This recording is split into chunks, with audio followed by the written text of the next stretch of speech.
Hey everybody, Russell Dowdy again. Wanted to do another video. My last one was way too long, I realize. And I upgraded the site in many ways, especially the search feature. I did a lot of work on the back end. So I just wanted to do another video and update everyone on the most recent changes and updates. We'll start with a search, show you how this works. I'll just do a date. You can search by date. If you search by 1888, for example, this will bring up all the varieties for 1888. Okay, we'll do a little more advanced search. Let's say you want to bring up all 1888 MPDs or misplaced dates. You can do that by simply searching.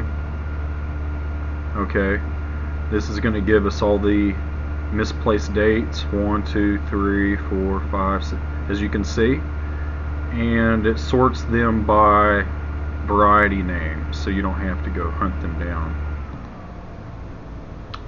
And I want to show an instance. Now if there's only one result for your search term,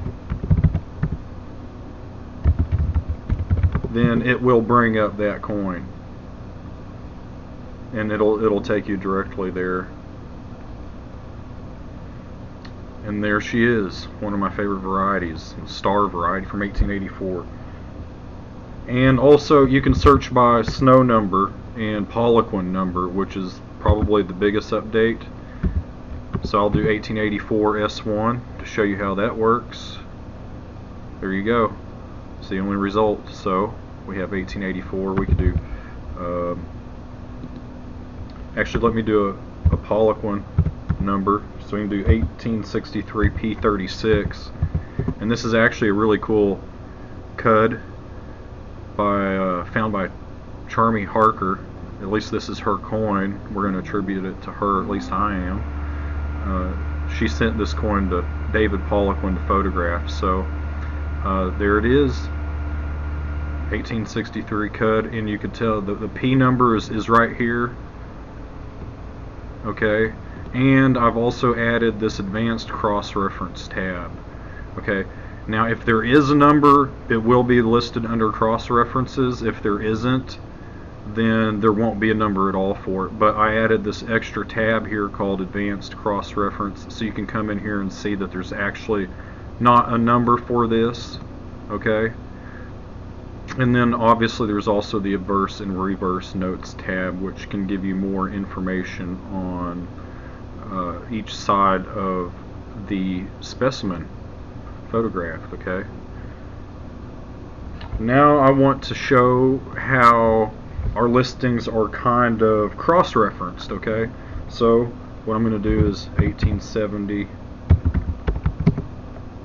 Snow 44, and I'm going to search this way to show you what's going on here. Now there's two results. What's that? Well, if you go and look in the snow guide, what he does is he attributes by dye marriage, and we attribute by dye variety. So a single coin can have up to 2 dye varieties, one on each side of the coin, and technically 3. I'll get into that later. So the Snow 44, for example, it's a real nightmare in 1870 to go through the snow guide, to be honest, and figure out what dyes are paired with what dyes. So for instance, I did a Snow 44. This instantly brings up the adverse and reverse dye for that variety. Now remember, we attribute by dye variety, or by side of the coin. Okay, so that's why. So in S44 is technically the adverse has a misplaced date and the reverse has a double dye. Okay, so that just kind of shows you how they're cross-referenced to each other. Very powerful. I want to also show you an example here, goatee. Now you can search for more than just numbers and the variety name. You can search for the text that appears in the description as well. Okay, and I apologize for my page. I didn't hit enter. That's a problem. I'm on slower internet. Okay, so here we have, I typed in goatee, You can see here there's not goatee listed in the summary, but if you click, the reason why these came up is there is the word goatee down here in the description. Okay, so very powerful. So the search will also take you into these other fields other than just the name of the variety or the type or the attribution number. Okay, and it's also very powerful, obviously, because it'll bring up any variety. So if you want to see the goatees, it'll bring it up here, just like this.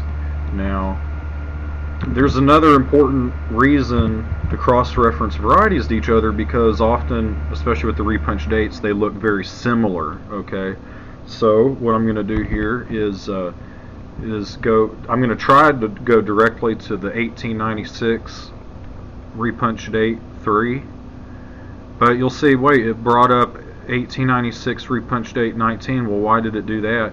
Well, if you look at the picture, they're actually very similar. You see that there's repunching in the top loop of the 6. Okay, now if you click on 1896 repunch date 19, and I just attributed this, by the way, a couple months ago. Gary Parsons, the president of our coin club here in Oklahoma, found this coin. It's awesome. But anyway, the search term RPD003 appears in this summary, variety summary. Okay, so that's very, very helpful. If you think you have that variety, you can come in here and you can see in the listings, it'll say, hey, wait, go and check these other ones first. So very, very handy. Similar varieties will appear with each other just by kind of cross-referencing them in there in the database. Which, by the way, I should mention, this is all PHP database, and Kevin Flynn and I both have copies of the database every time it's updated. So this is really meant to be a legacy project, multi-generational project that'll last as long as people find it interesting. So, all right. Now, I had pointed out the tabs. I'll jump forward, and I wanted to point out this review tab. Now, these are really cool. In other guides, in many different series, the authors will ascribe a star value to their varieties to give the collector base an idea of how desirable or interesting or rare or expensive that coin might be. Okay, but here on the website and the internet, and having the ability to communicate globally and about these things, I've put up here a star review system, so you can come in here and you can actually rate these things. And the idea is that over time, a lot of people use the site, go through and rank these varieties as they find them, so it's not a top-down approach that we tell you that this is a 3-star variety, or we say it's a 4-star. You know, that's really kind of up to the collector base in how they treasure or value or accept that variety. So that's really why we've refrained from assigning star values and things like that. But the community can, and it will average these, you know. So if we have 10 people come in here and they give us a range of reviews, that should give us a relatively decent sample of what that coin might actually, the premium it might actually get in the market. So anyway, that may be a hope that never comes to fruition. People may not actually use this, but there have been several reviews done already, so I've got my fingers crossed. Now I want to jump over here to the other newest update, which is the search box here, not the search box, maybe varieties by date list. And you come in here and you can see there's more than just dates now. I've got the subcategories like copper, nickel, Noel, L, Noel. Here, let's just click on one and check it out. And it will bring up, there you go, all 1864 bronze Noel varieties, okay? Again, sorted by variety name, okay? So that should help. I do want to point out I did do 1858 large and small letters, okay? And then some of these are unknown hub type. When you see that, That means more than likely there's a cud in there that appeared in the Marvin Margolis guide from the 70s, and they didn't take pictures of both sides of the coin, so you don't always know what type it is, and sometimes actually the pictures are poor. So anyway, that's why some of these have an unknown type, and when we actually find them and take pictures, we'll be able to update that. Also, what I want to do here is, this is a cool cud that David Poliquin just found, but anyhow, so we have this drop down box, right, like I said, in these subcategories. Well, you can see over here below all the information, I also have categories. And so you have 1864, this would be the main category, Indian pennies and Noel, and then you could click on any one of these if you wanted. Click on 1864, it's going to show you all the varieties for 1864 right here. Again, there are subcategories here. Okay, very kind of cool. Now let's move on to top die varieties. Now what I've done is I've split this up between lists and pictures. The list is meant to be kind of a commentary and explanation and a simple list of those varieties. So here we go, here's the list, some commentary with these, why they were picked. Some of this is more subjective. I try to keep it as objective as possible, in my opinion's out, but obviously that can be hard to do because some of these varieties are just so nice. Now, the other way I've organized this are by picks. So if you click on picks, this will just dump you kind of straight into the all the varieties. So you can come in here and click on them all. So they're actually here, and you can look at them. Alright, now I want to mention match sets and top varieties that I have listed here. Now the match sets, I only have top varieties because the bottom two are the categories for by date and by type with top varieties.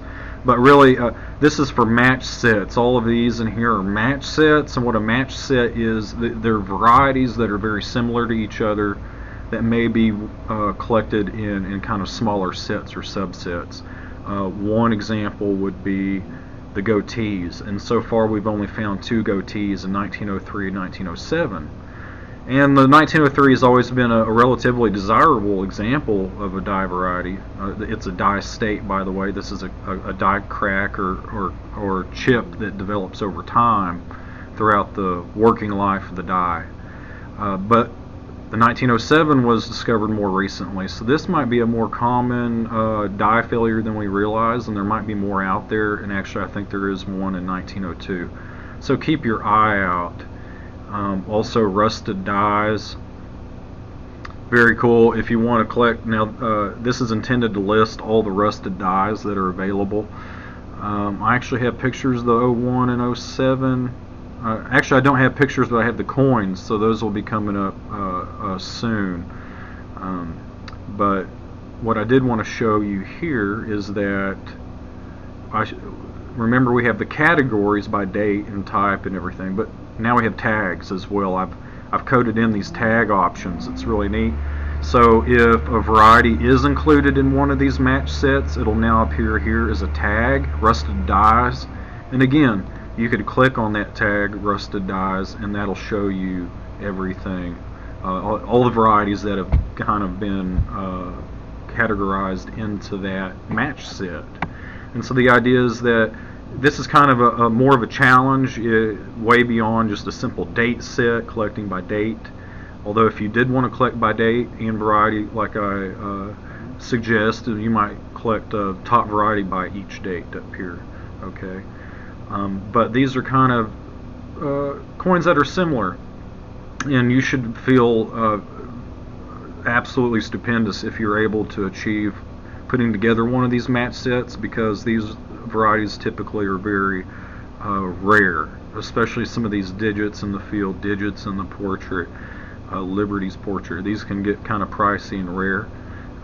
I should point out real quick just the top variety by type, in addition to the date that we have. this simply goes through, I'm sorry, I meant to click here. Variety type. This just simply goes through the different types of varieties we have and attempts to pick out the best variety for each type. So the best rusted die, the best repunched mint mark. That'd be the easy one, right? The best repunch date, and so on. Okay.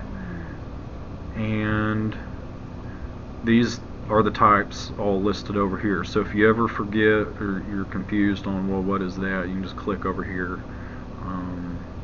And then also there's some more sets over here. In addition to the match sets, I have the single date set, and a kind of a space to recognize fellow coin collectors who've been able to put together different sets. And then there's the Flying Eagle hub type set, which is linked here. And then all these various research pages here on how things are made and done. And my intent is to continually update this. Okay, so that's the rundown. Lastly, maybe it's not the rundown. Fakes are appearing. I did want to stress this because fakes are appearing very often on eBay, and they're not taking them down, even though they're being reported as fake. There are people who sell fakes all the time, haven't been taken off yet. So the intent with the fakes page is to show you some fake and counterfeit coins, some comparison photos, what to look for, kind of. The idea behind this is this will be very well developed in the future. You can actually go on to Alibaba. You can order an entire set of fake counterfeit Indian head cents from China for less than $100. Okay, and that's what these are coming out of. Most of these are coming out of these sets. You can actually buy a whole set, or you could buy a whole roll the same date. Whatever, they'll sell it to you any way you want it. And some of these are actually getting very convincing. And a couple of these have even been found in, well, here's one right here. Here's a, this is an 1864 bold in an NGC holder. Okay, so go figure that one out. So we got to be careful in the series. I'm just trying to raise some awareness. Come check this out. If you have a fake, a question, send me a question, send me pictures, call me, write me, whatever. Get a hold of David Pollock or Kevin Flynn or somebody. If you're ever unsure, get a second opinion and get a refund. If you're ever unsure, you probably shouldn't buy the coin in the first place. Okay, that's all I got for you. Thanks for listening. Oh wait, I'm not quite done. I told you we'd get to this. How a specimen can have 3 die varieties. Here is the first ever broken collar Indian head cent that's been attributed. Surely others have been found, but one's never been attributed, seen by me or Kevin Flynn, or David Pollock one for that matter. And here, I've got a picture up already. I just want to point out this broken collar. This is actually a known die variety, 1866 repunch date 5, and it has a nice repunch date here. There's a flag below 1, and inside of the top loop of the 8, and above the 6 here. But what's interesting on this specimen is there's actually a cracked collar, and a collar is the 3rd die. It keeps the planchet round while it's being hammered. Okay, so you have the reverse dies, and then the collar. It's just a round piece of metal that goes around the coin, where the coin fits into, so that it stays around. But those can crack and wear out. Okay, that's what happened here, and I'm going to show you exactly what's going on. And you see here on the right hand side of the screen, this rim, how it's lower than the left hand side. You have this crack here. This is the crack that filled the broken collar, and then above here you have the rest of the edge. Well, if you notice right in here, these aren't level, these aren't even. Okay, if the collar had not been cracked, that rim would have continued, or the edge rather, would have continued right through here. But starting in here, there's metal that's been pushed out. The planchet has actually become larger than it's supposed to be while it's being pressed. Okay, and so it's created all of these really neat flow lines of the coin, many of which can't accurately be seen through these photos, but you can see this very distinctly here. If you look at the denticles, they're rather normal here on the right side, but then you get to where this crack occurs, where the planchet becomes out of round, and you'll see that the denticles look very odd. You can actually kind of visualize that the metal's been pushed out beyond the design on the die because of the cracked collar. Okay, so I just wanted to show this to everybody and explain what it looks like. You can come, if you want to see more photos, I have a ton of photos here. More than welcome to come check it out. There's actually 3 cracks. Okay, so this collar didn't break in half, it broke in 2/3, which is, I believe, the more common way for them to break if you actually go online and look around. So there's your broken collar, and a very neat die variety in that it has a variety on the front and the edge. Now, if it had a die variety on the reverse, this would be the only known coin with 3 die varieties, the only specimen known. So truly amazing, but maybe it's out there, and now that we have pictures and this gets a little bit of publicity, maybe we can find some more. Alright, now I'm done. Thank you.